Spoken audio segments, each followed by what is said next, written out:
Dito tayo, dito. Sigurado ka ba? Oo, dito tayo. Maganda dito, madaming bibili. Bubuksan ko muna to.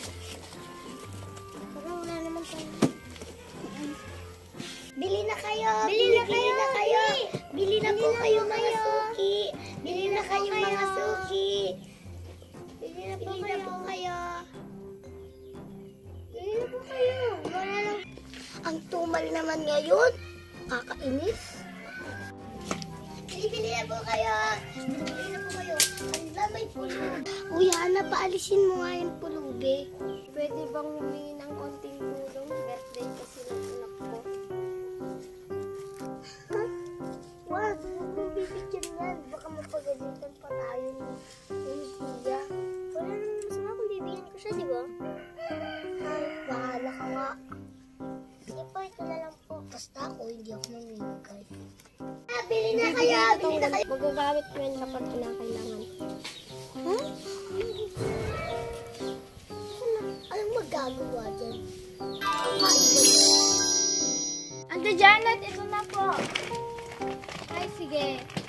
Bibigay ko naman sa'yo mamaya yung bayad. Hintayin mo ako doon. Sige po, salamat. Tia Janet! Tia Janet! O ano, naubos ba lahat ng paninda? Opo.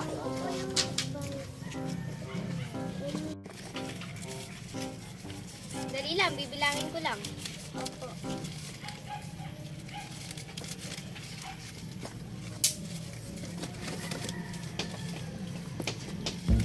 Alam ko lahat ng bilang ng mga damit. Kulang ng 35. Sabihin mo na kasi. Ano, meron ba akong tinatago sa akin? Magsalita kayo! Magsalita kayo! Kailangan na ito. Pera! Siya po kasi Tia, nagbigay siya ng damit. Bigay ka ng damit? Kailangan na kailangan natin yun! Ano to? Wala akong tindang ganitong damit. Sino nagbigay sa inyo nito? Binili nyo ata, no? Hindi po. Ano? Binigay po yan ng pulubi bilang kapalit ng damit. Ito? Opo. Nakakain ba natin to? Di ba hindi? Hindi. Dahil ngayon, wala kayong masasahod sa akin. Ito, magtinda kayo ulit doon. May ibenta natin yung wala naman tayong damit.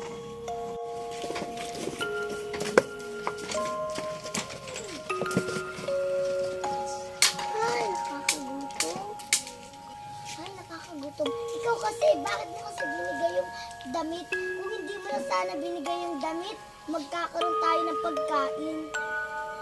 Ikaw kasi, kainis ka. Sana hindi na lang ako nagkakaroon.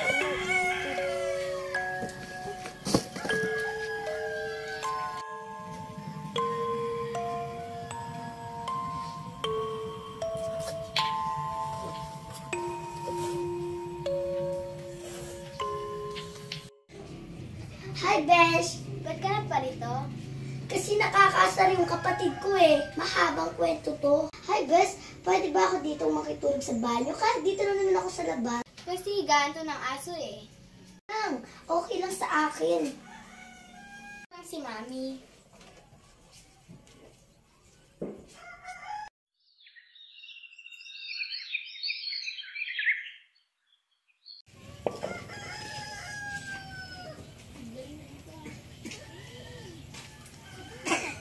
Bakit wala pa siya? Saan ka galing? Ha? At saka bakit ba? At kailangan mong malaman. Siyempre kapatid kita. Wala akong ate.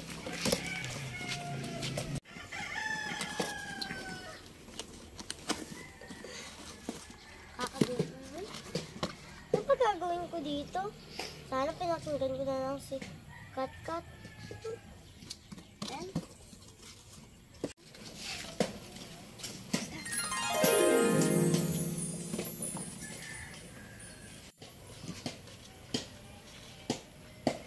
Tia! Oh, Tia, nasaan na po ang aking mga ipapaninda? buti naman at naparito ka. Oh, nasaan yung kapatid mo na hindi nag-iisip? Nandoon po siya. Nilayasan ko na po siya kasi wala naman po akong magagawa sa kanya. Sige, bibigay ko na lang sa'yo yung titinda mo. Ay, makagala ko. Oh, Kat, ito ang ibebenta mo.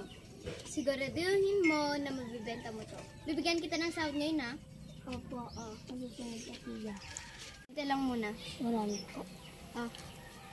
Sige, marami pa akong ayusin dito. Mauna ka na dyan. Sige po tiya, makaalis na po. Okay.